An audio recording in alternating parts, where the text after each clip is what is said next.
नमस्कार, आप देख रहे हैं G19 टीवी मानवाधिकार क्रांति। मैं अमरेश कुमार सिंह। जैसा कि आपको जानकारी हो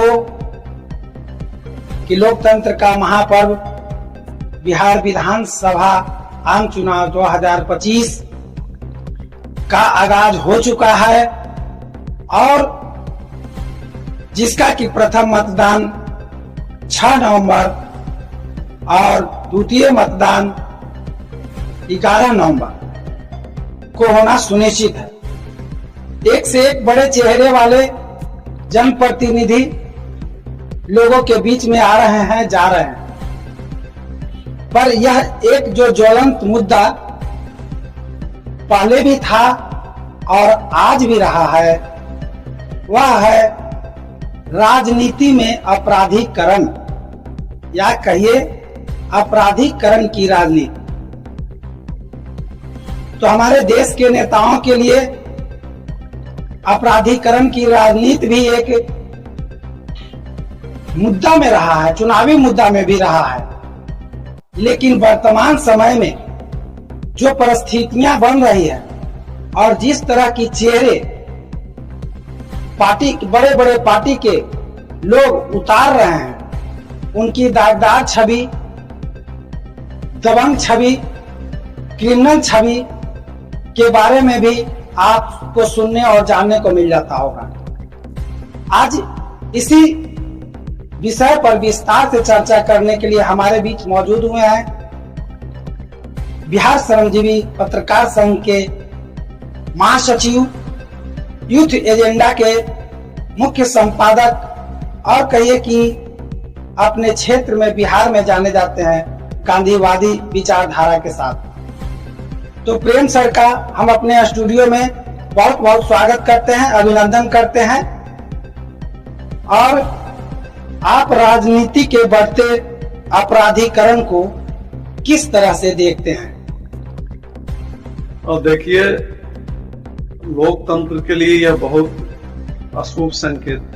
और अभी एडीआर का एक रिपोर्ट आया, उसमें 75% जो उम्मीदवार हैं उन सारे लोगों पर आपराधिक मामला दर्ज है और कुछ लोग तो चार्जशीटेड हैं। यह बहुत दुर्भाग्यपूर्ण है और निश्चित रूप से बिहार लोकतंत्र का जननी है। यहाँ वैशाली से लोकतंत्र का पहला स्थापना हुआ और पूरे दुनिया में भारत लोकतांत्रिक देश के रूप में जाना जाता है। लेकिन जिस तरह से अपराधी विधायक और सांसद बन रहा है, मंत्री बन जा रहा है, यह दुर्भाग्यपूर्ण है। और अगर इसको नहीं रोका गया तो आने वाला समय में विधानसभा और लोकसभा में मैक्सिमम क्रिमिनल लोग पहुंच जाएगा और ये लोकतंत्र के लिए खतरे की घंटी है। क्या आपको लगता है कि अपराध पृष्ठभूमि वाले नेताओं का राजनीति में बढ़ता प्रभाव लोकतंत्र के लिए खतरा है? देखिए, यह हाल के दिनों में ज्यादा बढ़ा है। पहले बूथ लूटने का काम करता था ये गुंडा मवाली, क्रिमिनल, चोर, डकैत, लफुआ, लेकिन इसको लगने लगा कि हम नेता के लिए बूथ लूटते हैं और हमारे बूथ से नेता बन रहा है, तो हम ही नेता क्यों नहीं बनते।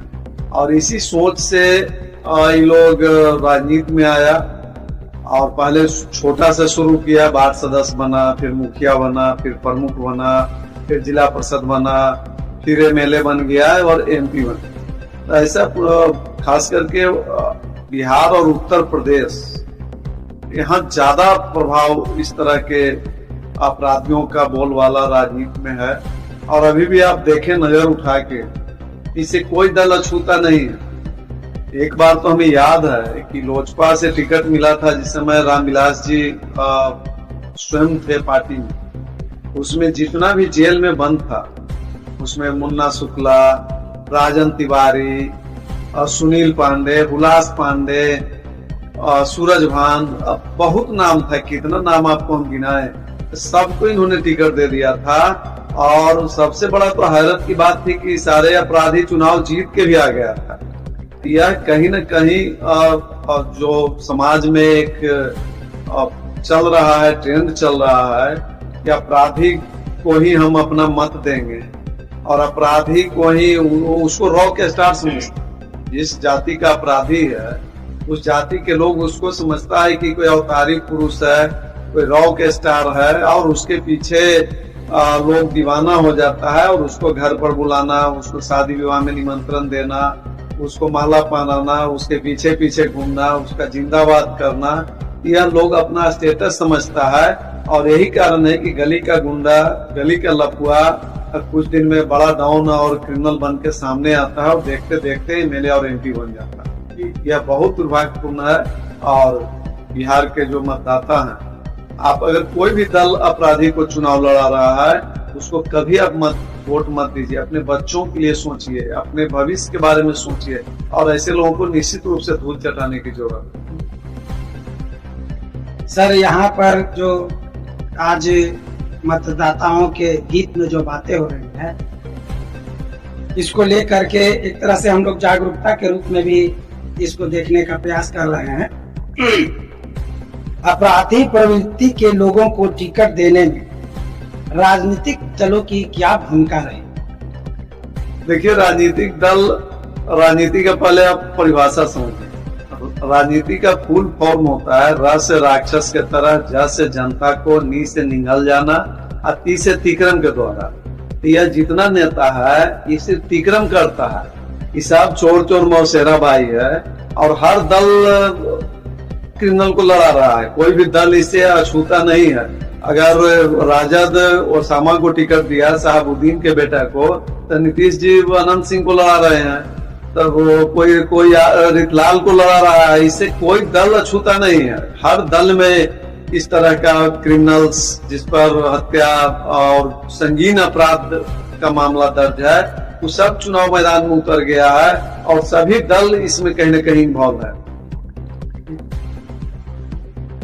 चुनाव जीतने के लिए अपराधियों का सहारा लेना क्या राजनीति की मजबूरी है या इसे गंदी चाल समझे? और यह तो बहुत पुराना ट्रेंड है।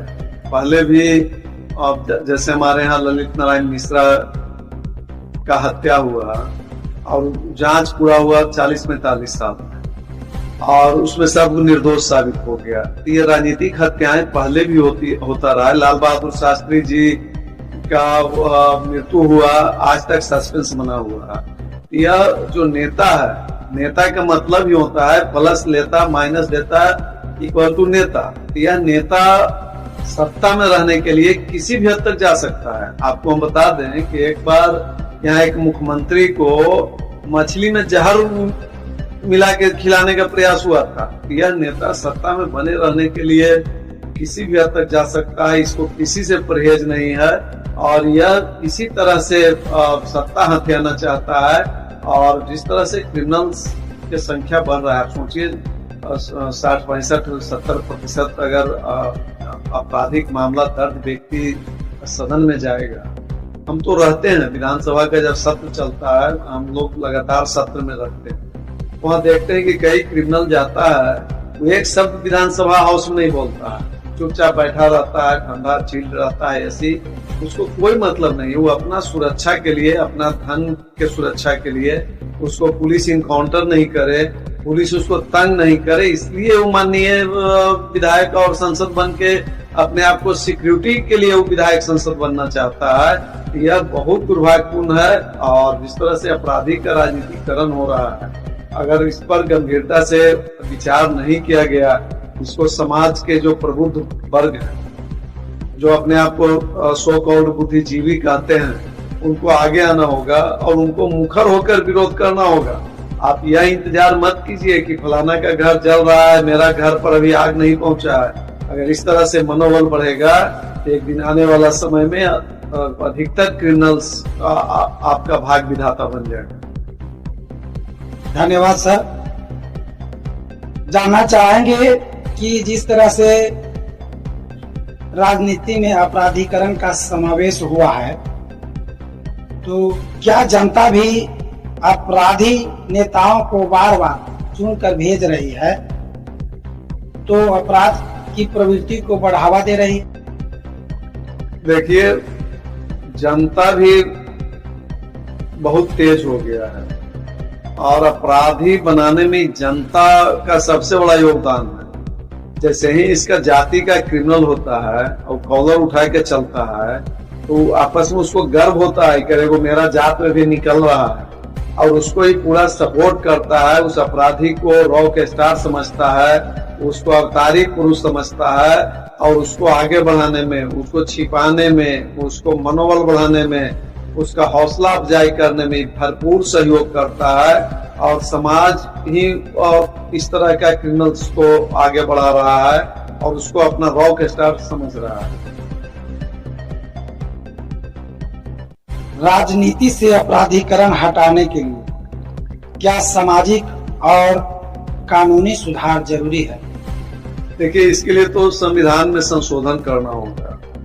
हमारे यहाँ संविधान है कि जेल से भी आप चुनाव लड़ सकते हैं। आप सोचिए कि एक चपरासी बनने के लिए आचरण सर्टिफिकेट देना होता है, एक सिपाही के लिए आपको एसपी से आचरण देना है कि आप पर कोई केस मुकदमा नहीं है, आप स्वच्छ छवि के हैं। एक साधारण किरानी बनने के लिए आपको आचरण की जरूरत है। लेकिन ये हैरत की बात है कि आपको एमएलए, एमपी, एमएलसी बनने के लिए कोई आचरण की जरूरत नहीं है। आप जेल से भी चुनाव लड़ सकते हैं। आप पर जितना भी आपराधिक मामला हो, वो सीना ठोक के अपना अपराध भी गिनाता है और वो चुनाव लड़ता है और चुनाव जीतकर माननीय बन जाता है।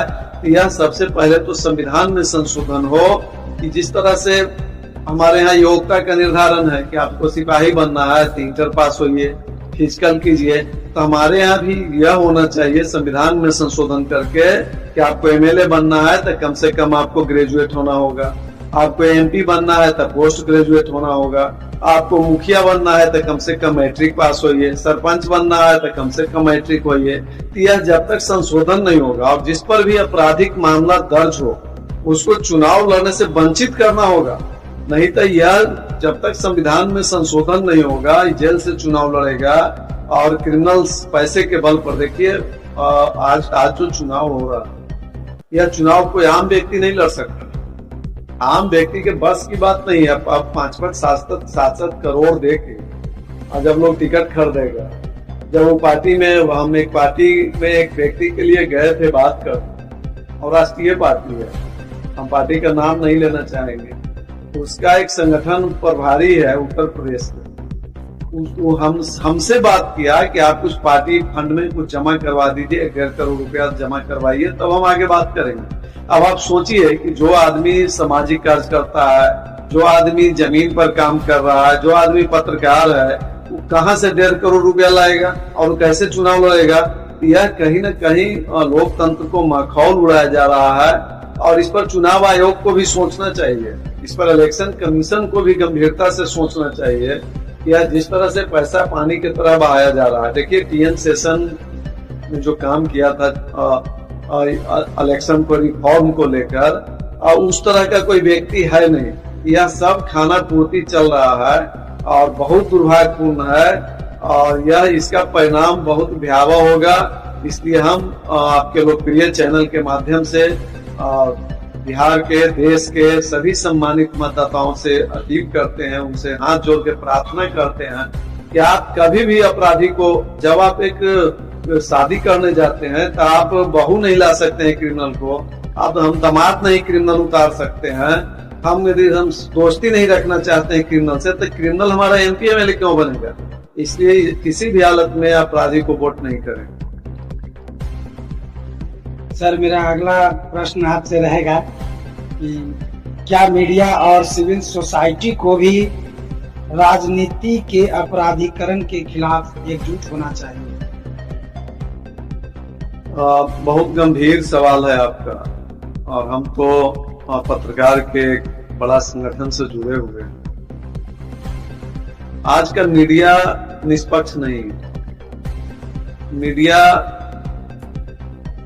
कहीं न कहीं, चाहे वो विज्ञापन के चलते, या राज्यसभा एमपी बनना है, या सभापति बन जाना है हमको राज्यसभा का, या हमको एमएलसी बनना है, तो मीडिया कहीं न कहीं प्रभावित है और यह तो सोशल मीडिया है कि कुछ बात सामने भी आती है, नहीं तो जो दशा खास करके प्रिंट और इलेक्ट्रॉनिक मीडिया का है यह बहुत ही संदेहास्पद है। आप देखिएगा कि नेताजी चूड़ा दही खाए, बड़का खबर बनेगा, नेताजी पटना आएंगे, बड़का खबर बनेगा, लेकिन कोई व्यक्ति भूख से मर गया, कोई व्यक्ति को इलाज नहीं हो रहा है, सड़क नहीं है, रोड नहीं है, दवाई नहीं है, पढ़ाई नहीं है, यह खबर कभी मीडिया नहीं चलाता है। मीडिया वही खबर चलाता है जहां से उसको कुछ नगद नारायण प्राप्त हो जाए, जहां से उसको कुछ बैकअप मिले। यह मीडिया से तो बहुत आसान नहीं कर सकते हैं। और बात रहा सिविल सोसाइटी का,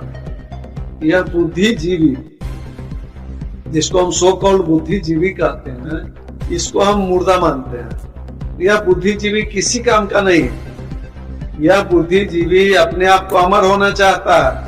यह इसके पास जवान ही नहीं है, यह बोल नहीं पाता है, यह कुछ कह नहीं पाता है, बस बुद्धिजीवी है, किसी तरह बुद्धि से जिंदा रहना चाहता है। इसलिए कठिन है। इस तरह से एक कॉकस गिरोह बन जा रहा है।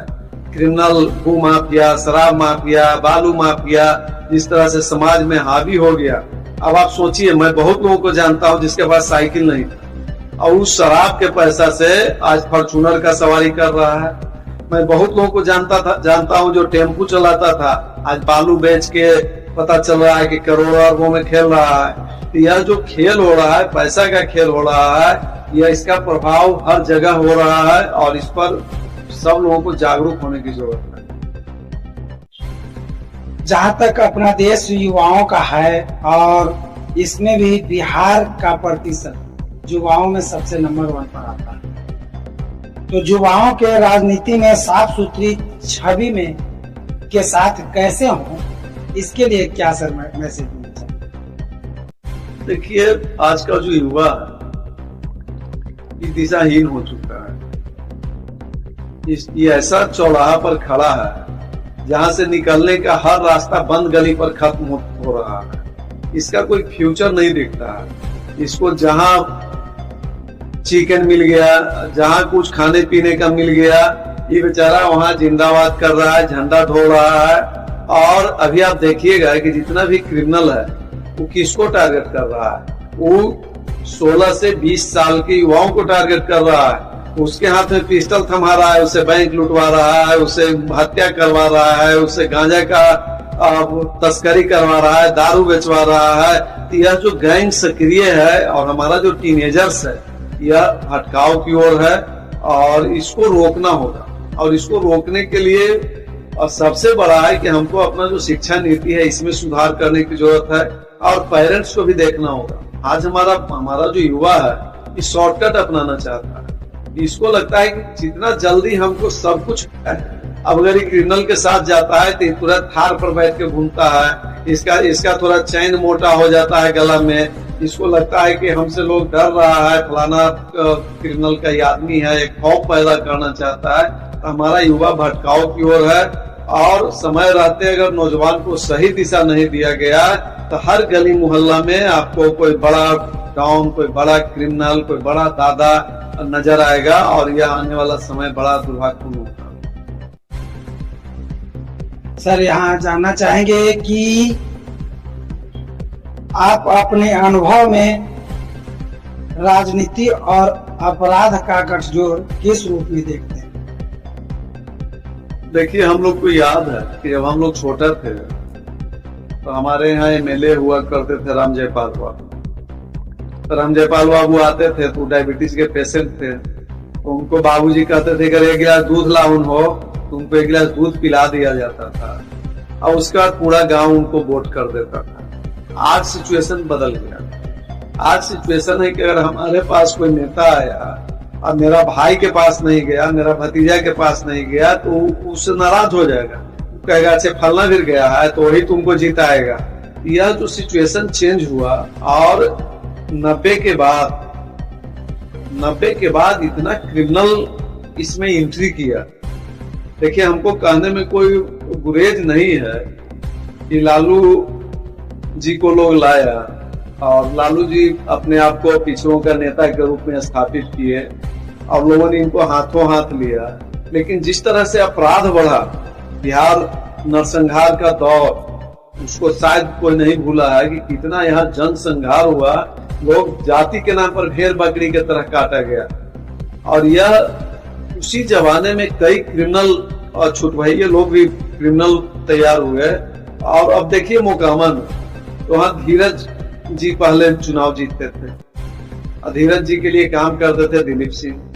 तो दिलीप सिंह को लगा, अनंत सिंह के बड़ा भाई हैं, स्वर्गीय हो गए, तो दिलीप सिंह को लगा कि हम धीरज के लिए काम कर रहे हैं तो क्यों नहीं हम खुद चुनाव लड़ें, और उन्होंने निर्दलीय चुनाव लड़ा। इस तरह से फिर सूरज भान आ गए, फिर अनंत सिंह आ गए, फिर रितलाल आ गए, और अभी तो गिनना मुश्किल है, इतना लोग मैदान में आ गया है।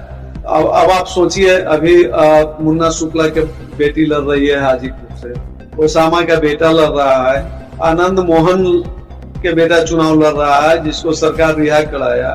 तो हम, यह कोई भी जाति का क्रिमिनल हो, कोई भी जाति का अपराधी हो, उसको इग्नोर करने का समय है और उसको राजनीति से दूर करने के लिए संविधान में संशोधन करना है। क्या आपको अपने जीवन में किसी अपराधी राजनीतिक व्यक्ति से टकराव या दबाव मिला हो? हाँ, देखिए मेरा जो काम है, एक तो हम सामाजिक काम करते हैं और पत्रकार हैं। आज भी हमारा बयान आया है सारा अखबार में कि अपराधी को वोट नहीं करें। अब जो अपराधी है, एक बार ऐसा हुआ था, नवादा से एक क्रिमिनल चुनाव लड़ रहा था और नवादा में मैं एक प्रेस कॉन्फ्रेंस किया, वहां अखबार सब छापा कि अपराधी को वोट नहीं करें, स्वच्छ छवि के उम्मीदवार को वोट करें। वो अपराधी हमको फोन किया कि आपको हम क्या बिगाड़ रहे हैं, मेरा खिलाफ कर रहे हैं। दूसरा, मुखिया का चुनाव चल रहा था मेरे पंचायत में, वहां भी एक अपराधी जो दुर्दांत अपराधी है, उसका भी एक बार हमको कॉल आया था कि आप मेरा खिलाफ कर रहे हैं। देखिए हमारा जो बयान है वो किसी व्यक्ति विशेष को लेके नहीं है, हम तो पूरे बिहार और देश के परिप्रेक्ष्य में हम बयान करते हैं। लेकिन चोर के दाढ़ी में तिनका होता है। अब आप चोर को लगता है, वो क्रिमिनल को लगता है कि हम ही को टारगेट कर रहे हैं। भाई तुम क्रिमिनल हमसे पूछ के नहीं बना है, तुम अपराधी बना है, हमसे सलाह नहीं लिया था। और मैं अंतिम सांस तक, अंतिम दम तक क्रिमिनल के खिलाफ रहूंगा, अपराधी के खिलाफ रहूंगा। और हमको किसी अपराधी के प्रति कोई सिंपैथी नहीं है, चाहे वो कोई अपना हो, पराया हो, कोई हो, उससे हमको कोई मतलब नहीं रखता। बहुत बहुत धन्यवाद सर। मैं एक आखिरी सवाल आपसे जानने का प्रयास करूंगा। यदि आपको अपने जीवन में मौका मिले कि राजनीति से अपराधीकरण को समाप्त करना है, तो किस तरह से एक्शन लेंगे?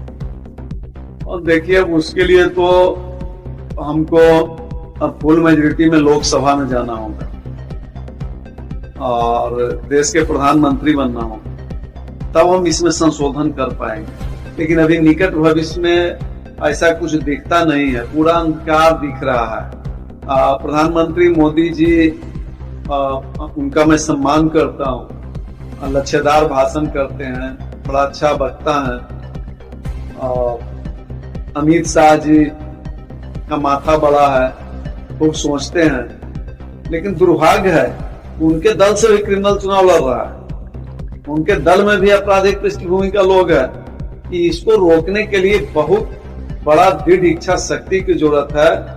और फिर तो हमको पत्रकारिता छोड़ के राजनीतिक दल बनाना होगा और सारे सीट पर चुनाव लड़ना होगा। जब फुल मेजोरिटी मेरे पास आएगा तो निश्चित रूप से हम एक दिन में राजनीति से अपराधीकरण समाप्त कर सकते हैं और सारे अपराधी जो क्रिमिनल है उसको संपत्ति का जांच कराएंगे, उसका आपराधिक अगर उसका केस बंद भी हो गया है तो उसका केस खुलवाएंगे, जांच करवा के सबको जेल के अंदर भेजेंगे। यह करना बहुत जरूरी है, नहीं तो हमारा जो नौजवान है वो देखता है कि फलना आदमी बिना पढ़े लिखे एक पिस्तौल लिया, 4 दिन कॉलर ऊंचा करके चला, 10-20 डंडा पुलिस का खाया, पुलिस उसको उल्टा टांगा और कुछ दिन के बाद वो नेता बन गया और नेता बन के फिर अभिनेता बन गया, फिर विधायक बन गया, संसद बन गया, मंत्री बन गया और अब तो मुख्यमंत्री भी बन जाएगा, मुख्यमंत्री भी बन सकता है।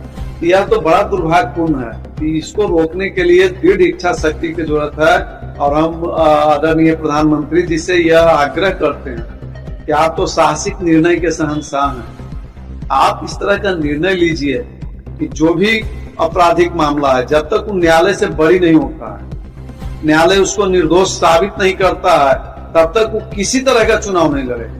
और यह निर्णय होना चाहिए, और इसके लिए हम आवाज उठाएंगे और हम इस पर पत्र भी लिखेंगे। हम राष्ट्रपति को, प्रधानमंत्री जी को, सबको मैं पत्र लिखूंगा कि इस तरह का संविधान में संशोधन हो, और जरूरत पड़ा तो हम इसके लिए जन आंदोलन करेंगे, पदयात्रा करेंगे, और इसके लिए हम चुप नहीं बैठ सकते। बहुत बहुत धन्यवाद, आभार प्रेम सर को कि आज हम लोगों के बीच में अपना यह अनमोल समय को दिया, और देश के मतदाता, युवा मतदाता या प्रौढ़ मतदाता जो भी हैं, और जो ज्वलंत मुद्दा आज भी वर्षों से चली आ रही है, जिसका की शुरुआत बीजेपी ने किया था, राजनीति से अपराधीकरण की राजनीति, लेकिन आज बीजेपी की सरकार 15 वर्षों से कायम होने के बावजूद भी अपराध की राजनीति कम नहीं हुई है, बल्कि उसकी ग्राफ और ऊंची हो गई है। हम अपने समाज से इस मूल समस्या को कैसे समाप्त कर पाएंगे, यह बहुत ही चिंतनीय विषय है। और जिस दृष्टिकोण के साथ गांधीवादी प्रेम सर ने हमारा मार्गदर्शन किया है, हम उनको पुनः आभार व्यक्त करते हुए फिर मिलते हैं एक नए विश्लेषण के साथ। बने रहिए। जय हिंद, जय भारत।